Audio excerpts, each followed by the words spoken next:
হাতের কাজ ফেলে রেখে বিছানার উপর বসে পড়ে চিঠি খুলে প্রথমেই দেখল তারিখ।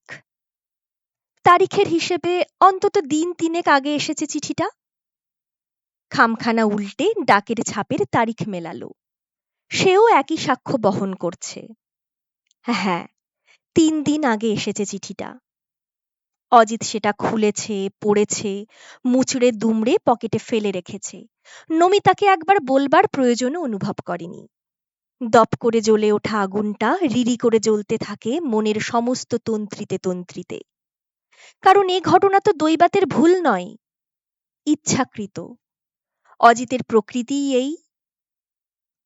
৫১বর্তী পরিবারের ৫২খানা হাতের ফাঁক থেকে লেটার বক্সের চাবিটি সে নিজের হাতে রাখে, আর নমিতার নামে খামের চিঠি এলেই খুলে পড়ে তবে দেয়। অনেক সময় হয়তো বা দেয়ও না, অন্তত নমিতার মনে সে সন্দেহ বদ্ধমূল। অথচ সত্যি বলতে আজ পর্যন্ত এমন দাবি অজিত করতে পারে না যে সন্দেহজনক কোনো চিঠি সে আবিষ্কার করতে পেরেছে। তবু এই বিশ্রী অভ্যাস দূর হয় না তার।